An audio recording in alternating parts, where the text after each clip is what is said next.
各位乡亲平安，欢迎收看今仔日1月11公视台记台下晡新闻，我是丹妮。咱先来看今仔日的新闻重点。今仔日咱先赶紧来关心最近的温度变化较大，都要注意身体。伫台中有一个48岁查甫人，赛车赛到半中途，哪像心脏塌气袂自力，甲在车顶6岁囡仔赶紧打电话找人斗3工，人才有救倒转来。那今仔日的上低温是伫咧嘉义的竹崎，干那8.3度。北部甲东北部会较冷，其他的所在早暗温差较大，提醒乡亲都要穿好少。警察发现停伫路边的白色轿车门一拍开，就看到开车人用软膏膏贴伫椅仔顶面，边就是打电话救人的查某囡仔。有吗？还有呼吸，还有呼吸啊？那个心梗之类的。警察也为查某囡仔请救护车，甲查甫人送病院。原来这4单的查甫人进前开车去接4来女朋友6岁查某囝放学，敢若因为心包油，身体无爽快，这查某囡仔赶紧用这查甫人的手机打电话给因妈妈4来查甫人来唤救人。警方随伫台中市北屯区的总第19路发现这查甫人也个囡仔。女童曾使用城南手机表示无法叫醒，随后未能再联系。远警获悉，立即针对幼儿园周边道路扩大搜寻。最近气温变化真大，根据气象署的资料，11透早上低温出现伫嘉义竹崎，只有8.3度。12日4开始到16，各地大部分是好天的稳定的天气。冷空气减弱，气温是一天一天回升。24是4时小可会热，也毋过辐射降温偏强。早暗的气温依然是真低，日夜温差也是真大。基本上在今天。冷气团影响之后，明天白天之后，各地的高温其实都有略微上升。虽然夜间都还是有低温的影响的状况，不过各地的高温基本上大致上都可以来到20度上下，20度出头。气象署讲，未来这几天继续受到冷气团影响，北部甲东北部天气是较偏寒，其他所在受到辐射降温的效应，早暗有10度以下气温发生的机会。也来根据消防署的统计，对初8到初10会创伤送医进前无喘气心跳的人数，全台湾已经有107人。伊需要提醒应该小心这个温度变化，特别是一些高血压、高胆固醇、血脂症的那些民众，因为如果是气温降低过于剧烈的话，可能会导致我们的周边的血管收缩，导致我们血压的上升。意思讲，心血管疾病甲慢性病人，尤其要注意头壳甲颔管爱保守，尤其是老大人甲囡仔爱避免接触冷空气，衫裤一定要穿好少，确保健康。记者综合报道。台北捷运随机攻击的事件了后，恐吓的案件1个月来都有成百件。昨昏有一个负责人，伊搭捷运甲人冤家，竟然放掉讲要杀人。因若伫咧花莲有一个查甫人，讲伊是新兵转世要杀人，目前警方已经甲这2个人移送法办。警察冲向捷运站内底。这穿白衫的乘客已经被带落车，环境到场阁对伊详细检查。因为接到通报，这查某人伫列车顶悬喊声要杀人，引起骚动。经检视未发现违禁物品，且未造成危害，目前调阅捷运已经侦办中。这是发生在初10暗时6点外，涉案的50多岁查某人坐中和新路线，在车厢甲人冤家，经过公车人通报。人伫高雄站被带落车，虽然伊好像有讲恐吓的话，身躯也无超出违禁品，不过警方先将专案照恐吓罪嫌摊上。网络这大文同款引起惊吓，发文的人讲是新民转世，所伫社群平台铁头的讲要看一个杀一个，警方才就报案，找到伫花莲秀林乡具体38岁姓罗查甫人。该名男子疑因网络互动的纠纷，所以在网络平台有发表不当的言论，那该行为已有涉及恐吓公众安全之余。涉案查甫人经过以上检方认定，涉犯恐吓公众罪嫌重大，不过无其按必要，将其即负亲人限制自己，爱定期向派出所报到。不过特别在发生随机攻击事件了后，安尼恐吓案件好亲像愈来愈多，短短1个月就将近100件。与其说模仿效应，不如说这个是一个启发效应，就是告诉大家说呢，他可以这么做，因为别人做了，我也想做做看。但是这些人大部分是比较退缩型的，就是没有做到，然后就被警方查获了。就算未少案例嫌犯被抓后，拢辩讲凊彩讲讲的，不过安尼状况一直出现，拢引起公众的惊吓。记者综合报道。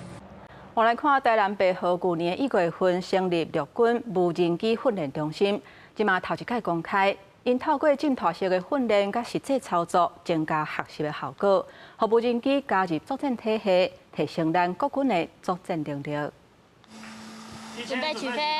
魔镜舰率近电无人机起飞，伫飞操手控制之下飞到指定地点，位伫台南北河2025年1月编造完成的陆军无人机训练中心，头一摆伫媒体头前公开出现。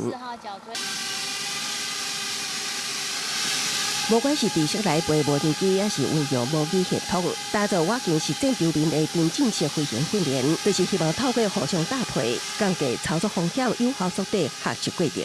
首先是身视觉的训练，油门推杆的训练，姿态控制的训练，跟细流器的练习，像是基础架设，然后飞行控制到情资判读，每一项都是需要非常的专注与细心。那国军伫强化无人机飞操手训练6名海巡署也当咧买无人机，要协助执法，也毋过煞传出环海感情遥控无人机采购案。代表受伤的无人机产地是老土维亚，防执局无重视国产化，也毋过海巡署澄清一切依法依约办理。符合政府国产化的政策，兼顾海巡任务需求，海巡署也恪正依照契约的规定来管制厂商履约，一切均依照法规还有合约来办理。无人机加做现代作战未当欠的重要角色，也毋过去年12月，美国联邦通信委员会才宣布。考量国安风险，将所有外国制造的无人机甲关键零件列入受管制清单。此次佫宣布，下边部分新型外国制造无人机甲关键零件进口，核准美国无人机厂商会当继续进口由惠台电公司生产的无人机关键零组件。所谓的这个螺旋桨、马达，这些都应该不会有治安的问题。那反而在我们的图传或者是导控模组上，这个部分是非常担心的部分。专家认为，美国主要是希望兼顾国安风险加新南海供应链发展，建议台湾也会当学习，在打造无人机零组件飞航产业链的同时，会当考虑适时绑定像普罗佩拉等无关治安的各国家要求，才会当更加强化产业链的竞争力。公司新闻采访报道。国际消息，咱要来关心美国联邦执法的人员中一带发生一件甲37岁查某人孤敌枪杀的事件。这个事件是引起民众的不满，已经连续几夜间发动抗议，车站有几啊万人去街仔路加入示威的行动，而且全美国已经有1000个城市联合到声援。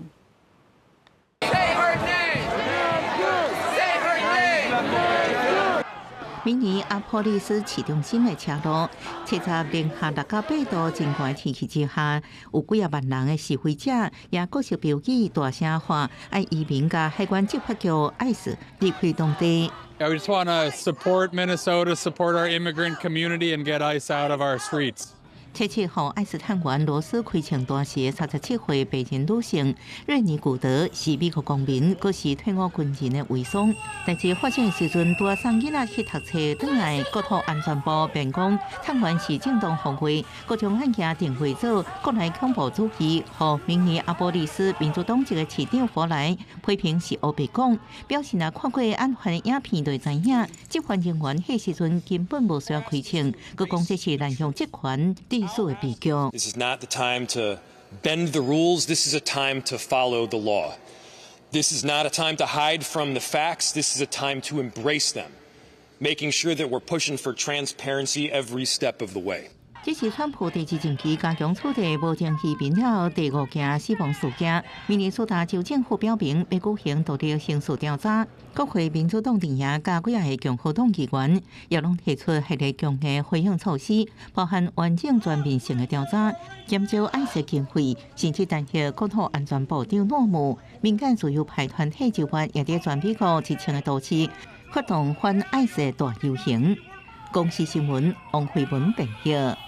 遐头等来咱国内，我来看教育部去年年底甲高中、国中甲国小老师的钟点费起20%，不过花莲课后辅导班煞是无做伙调整，变做加班费煞是比钟点费较低，这若无合理，嘛有可能有违法的疑虑。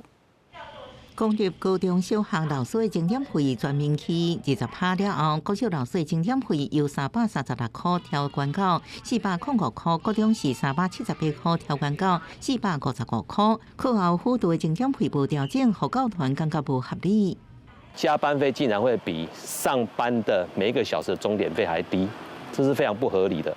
所以我们现在是希望花莲县政府教育处应该把加班性质的这个课后留园、跟课后辅导、跟课后照顾的钟点费，至少应该比照这个教育部的调涨幅度20%。花莲县政府教育处回应，教育部宣布调整钟点费了后，开始发现课后辅导钟点费有落差。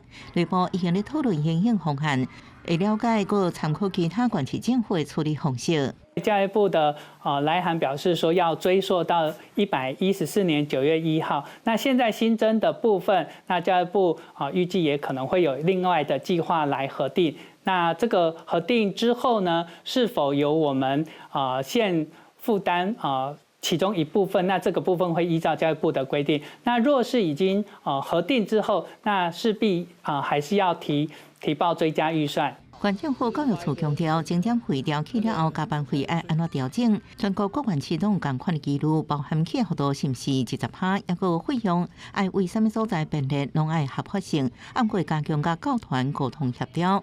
记者综合报道。我来看社会主题消息。总统赖清德伫咧2024年选总统的时阵，有提出2032年进前会阁起13万户的社会主体，达到拢总25万户的这个目标。不过，这个计划到达也未确定。内政部长刘世芳讲，因为欠土地甲碳排的问题，敢若会当起3-4万户。社会主体这个计划变形变到这个款，嘛引起民间团体质疑。总统未来是不是不盖社宅了，就朝房屋贷款？听到提问无停来回应，因为赖总统竞选时北讲，要伫前总统蔡英文起12万户社体基础上，伫2032年进前，搁再起13万户社体。不过相关兴办计划即阵也未确定。因为内政部长刘世芳最近证实，有精华的所在土地真少，社体起甲真慢，加上摊排量问题，未来敢若搁再起3万到4万户左右。其他以扩大包租代管、活化空厝甲村内厝方向来进行。固定式的房子，或者是说他去买一个房子，其实对他来讲不一定划算，也不一定合理，反而是透过这样租补这种我们认为是携带式的社宅，对他们来讲的便利性是比较高的。将许多位在市中心的老旧的住宅，我们做一些整修之后，那它其实可以提供出来作为一个社会住宅就是包租代管业者的使用的空间。内政部强调，达成赖总统8万户租厝家庭支持计划目标不变，希望利用现有的91万户空厝甲村内厝转供社体来使用。而且，即阵六大都市已经清点出37万5千户，会赶紧辅导放到这租厝市场。不过，即阵加上赖总统社体政策洗碗，引起民团疑问。其实有很多种不同的工具，比方说你用 TOD 的方式，用多元开发的方式。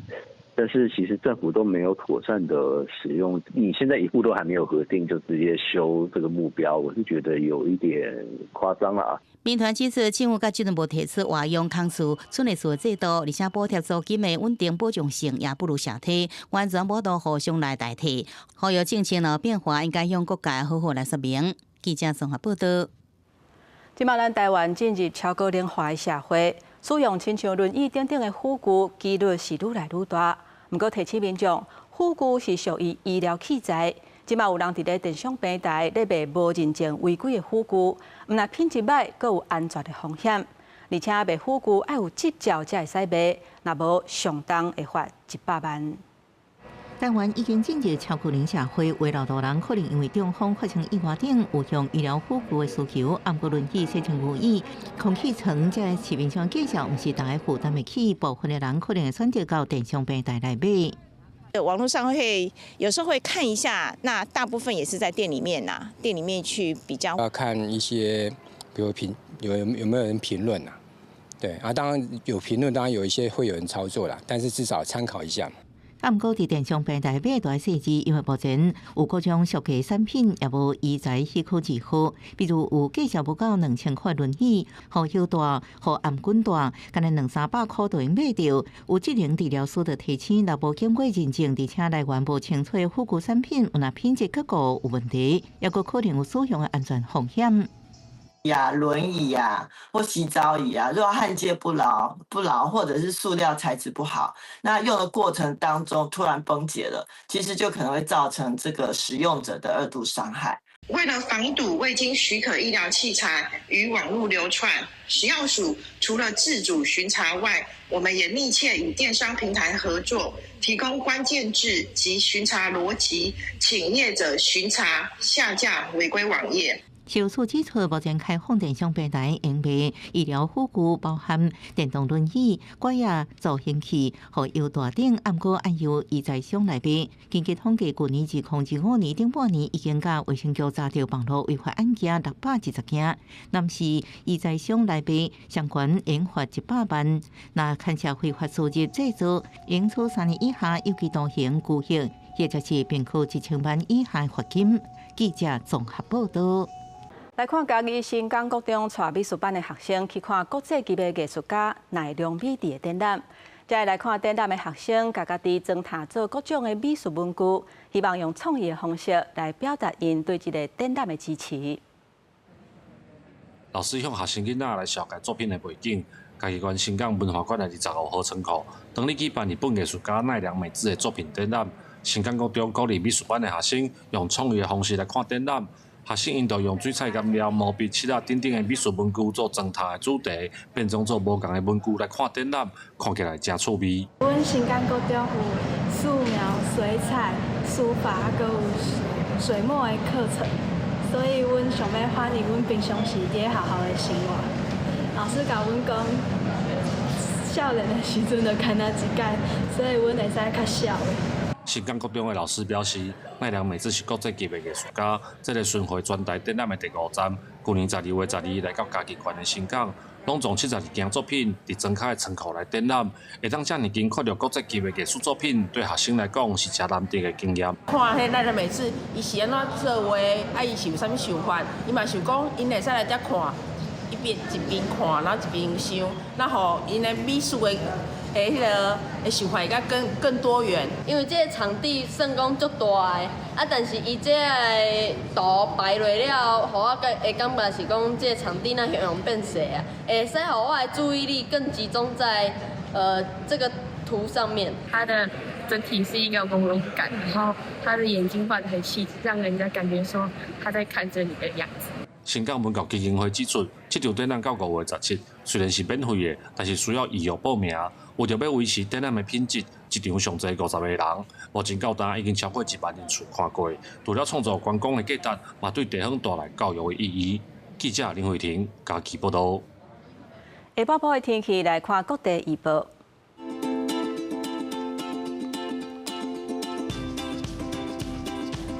北部地區上低14度，上懸18度；中部地區上低15度，上懸23度；南部地區上低17度，上懸25度；東部地區上低15度，上懸21度。咱來看外島地區10度至19度。感謝鄉親收看今仔日下晡新聞，我是丹妮，明仔下晡3點，咱再會。